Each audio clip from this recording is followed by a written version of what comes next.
श्री सच्चिदानंद सद्गुरु साईनाथ महाराज की जय। श्री साई सच्चरित्र अध्याय 52। निराकार रूप में आज भी हैं साईं बाबा। काका साहिब का संशय निवारण। लकड़ी का तख्ता। निराकार रूप में आज भी हैं साईं बाबा। यद्यपि श्री साईं बाबा ने महासमाधि ले ली और उनका 3.5 हाथ लंबा पंचभौतिक शरीर हमारे मध्य में नहीं है, फिर भी वे निराकार रूप में हमारे मध्य आज भी विद्यमान है। उनके समाधिस्थ होने के बाद भी अनेक लीलाएं हुई हैं, जिनसे प्रतीत होता है कि श्री साईं बाबा आज भी विद्यमान हैं और पूर्व की भांति आज भी भक्तों की सहायता करते हैं। अतः भक्तों को चाहिए कि वे बाबा के प्रति अनन्य भक्ति भाव रखें। इससे उन्हें भौतिक व आध्यात्मिक लाभ ही होगा। पूर्व में भी बताया जा चुका है कि श्री साईं बाबा सद्गुरु थे। सद्गुरु ही जीवन के परम ध्येय आत्मज्ञान की उपलब्धि करा सकते हैं। यह भी तथ्य ध्यान में रखना चाहिए कि गुरु मार्गदर्शन तो देते हैं, लेकिन उस पद पर आगे बढ़ना शिष्य को ही पड़ता है। अतः विवेक बुद्धि से अभ्यास करने से संसार की वास्तविकता का अनुभव हो जाएगा और संसार के प्रति वैराग्य भाव जागृत हो जाएगा। तब इस बात का भी ज्ञान हो जाएगा कि ब्रह्मा का दूसरा रूप गुरु ही है। यह दृश्यमान संसार उनका प्रतिबिंब मात्र है। सारिता गुरु का ध्यान गुणगान करने से ही शिष्य में भगवत दर्शन को योग्यता आकर परमानंद की प्राप्ति होती है। इसमें संशय नहीं करना चाहिए। काका साहिब का संशय निवारण। यह पूर्व में बताया जा चुका है कि बाबा ने काका साहिब दीक्षित को एकनाथ महाराज के ग्रंथ श्रीमद् भागवत व प्रभात रामायण का नित्य पाठ करने को कहा था। तभी से काका साहिब इन दोनों ग्रंथों का पाठ करते रहे हैं। उनका यह क्रम बाबा के समाधिस्थ होने के बाद भी बराबर चलता रहा। एक बार की बात है कि काका साहिब मुंबई स्थित चौपाटी में प्रातः समय एकनाथी भागवत का पाठ कर रहे थे।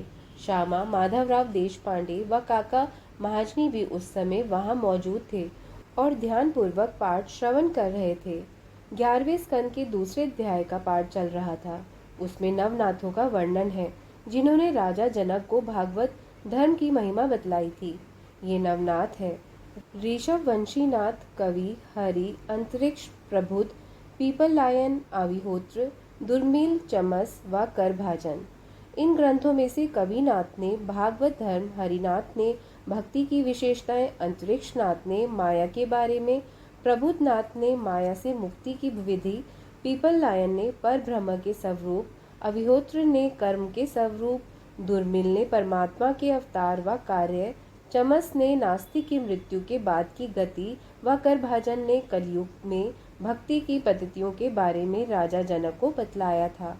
इन सब का सार यही है कि कलयुग में मुक्ति का एकमात्र उपाय हरि का गुणगान करना या गुरु चरणों का ध्यान करना है। जब पाठ समाप्त हुआ तब काका साहिब ने निराश होकर श्यामा व अन्य उपस्थित जनों से कहा कि नवनाथों की भक्ति पद्धति पर आचरण करना बड़ा कठिन है।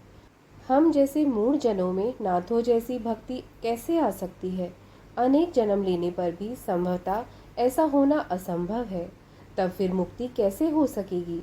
श्यामा को काका साहिब की यह धारणा अच्छी नहीं लगी। वे बोले कि भाग्यवश बाबा जैसे हीरे की हमें उपलब्धि है तो फिर निराश होना अनुचित है। यदि बाबा पर तुम्हारा अटल विश्वास है तो फिर निराश होने की क्या आवश्यकता है? क्या बाबा ने नहीं कहा कि हरि या गुरु के नाम जप से मुक्ति होती है? लेकिन बाबा के ऐसा कहने से काका साहिब की शंका का समाधान नहीं हुआ। वे इसी चिंता में रहे कि नवनाथों की भांति भक्ति किस उपाय से प्राप्त हो सकेगी। अगले दिन आनंदराव पखाड़े श्यामा को ढूंढते हुए वहीं आ पहुंचे जहां भागवत का पाठ चल रहा था। वे श्यामा के पास जाकर बैठ गए और मन स्वर में उनसे वार्तालाप करते हुए उन्हें अपने स्वप्न की बात बताने लगे। उनको कानाफूसी करते थे। काका साहब ने श्यामा से पूछा कि उनमें क्या कानाफूसी हो रही है। तब श्यामा ने कहा कि कल आपने जो संशय किया था ये उसी का समाधान है। कल बाबा ने पखाड़े को स्वप्न में जो कुछ कहा है वह आप इन्हीं के मुख से सुनो। जब वे स्वप्न सुनना चाहते थे काका साहब सबसे ज्यादा उतावले हो रहे थे। स्वप्न में बाबा ने यही कहा था कि विशेष भक्ति की कोई आवश्यकता नहीं है, केवल गुरु को नमन व उनका पूजन करना ही पर्याप्त है। सबके बार बार आग्रह पर पाखाड़ी विस्तार से स्वप्न सुनाते हुए बोले कि स्वप्न में मैंने देखा कि मैं गहरे सागर में खड़ा था। पानी मेरे कमर तक था। तभी अचानक मैंने ऊपर की ओर देखा तो मुझे बाबा के दर्शन हुए। वे रत्न जड़ित सिंहासन पर विराजमान थे और उनके युगल चरण पानी के भीतर थे। वह मनोरम दृश्य देखकर मेरा चित्त प्रसन्न हो गया। मैंने यह भी देखा कि श्यामा बाबा के निकट खड़े थे। श्यामा ने मुझसे कहा कि आनंद राव, बाबा के श्री चरणों में प्रणाम करो। मैंने कहा कि मैं भी तो यही चाहता हूँ, लेकिन बाबा के श्री चरण तो जल में हैं। अब बताओ मैं कैसे बाबा के चरणों में शीश रखूं? फिर श्यामा ने बाबा से कहा कि देवा, कृपा करके जल में से अपने चरण बाहर तो निकालिए। श्यामा के ऐसा कहने पर बाबा ने अपने चरण तुरंत जल से बाहर निकाले तो मैं शीघ्र ही उनके चरणों से लिपट गया। तब बाबा ने मुझे आशीर्वाद देते हुए कहा कि अब तुम आनंद से जाओ, घबराने की कोई आवश्यकता नहीं है। अब तुम्हारा कल्याण होगा। बाबा ने मुझसे यह भी कहा कि जरी के किनारों वाली एक धोती मेरे श्यामा को दे देना, इससे तुम्हें बहुत लाभ होगा। बाबा की आज्ञा से पाखाड़े एक धोती भी लाए थे। वह धोती काका साहब को देते हुए उन्होंने प्रार्थना की कि काका साहब कृपा पूर्वक आप ये धोती श्यामा को दे दें। लेकिन श्यामा ने यह धोती स्वीकार न करते हुए कहा कि जब तक बाबा स्वयं मुझे अनुमति नहीं देते तब तक मैं यह धोती स्वीकार नहीं करूँगा। तर्क वितर्क के बाद काका साहब ने 2 पर्चियां द्वारा इसका निश्चय करने का विचार किया। उनका ऐसा ही नियम था कि जब किसी बात का निर्णय नहीं हो पाता था तब वे पर्चियों से निर्णय करते थे, जिन्हें वे दैवीय आदेश सूचक पर्चियां कहते थे। कागज की उन पर्चियों पर स्वीकार अस्वीकार लिखा होता था। फिर जैसा उत्तर मिलता था उसी के अनुसार वे कार्य करते थे। इस बार भी उन्होंने बाबा के चरित्र के आगे 2 पर्चियां लिखकर अबोध बच्चे को एक पर्ची उठाने को कहा। बच्चे द्वारा उठाई पर्ची खोलकर देखने पर उस पर स्वीकार लिखा था। तब श्यामा ने वह धोती स्वीकार कर ली। इस प्रकार श्यामा व आनंद राव संतुष्ट हो गए और काका साहब दीक्षित की शंका का निवारण भी हो गया।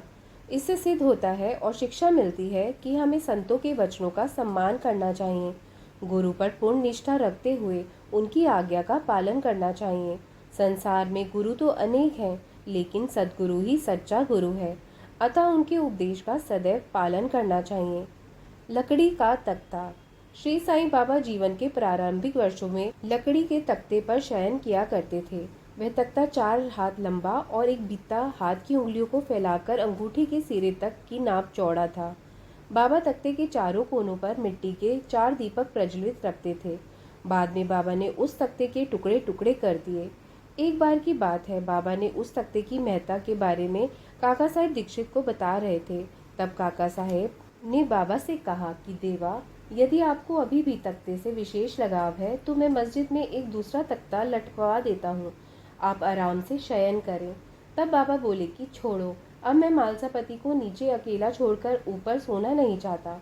इस पर काका साहब ने कहा कि आज्ञा करें तो एक तख्ता मालसापति के लिए भी लटकवा देता हूँ।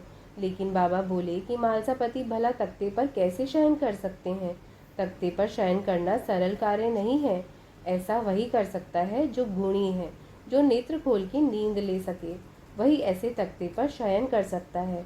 मैं भी जब शयन करता हूँ तो मालसापति को अपने बाजू बगल में बिठाकर अक्सर उनसे यही कहता हूँ कि मेरे हृदय सीने पर अपना हाथ रखकर देखते रहो कि कहीं मेरा भगवत जाप, भगवान का नाम जब बंद ना हो जाए।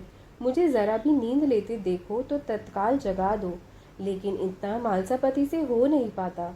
वे तो स्वयं झपकी लेने लग जाते हैं और नींद में उनका सिर लुढ़कने लगता है। उस समय उनका हाथ मुझे पत्थर जितना भारी लगने लगता है। तब मैं जोर से पुकारने लगता हूँ कि ओ भगत। तब कहीं जाकर वे आंखें खोलते हैं।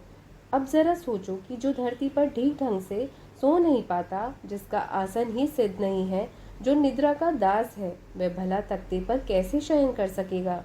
कई मौके पर वे अपने भक्तों से कहा करते थे कि अपना अपने साथ, उसका उसके साथ।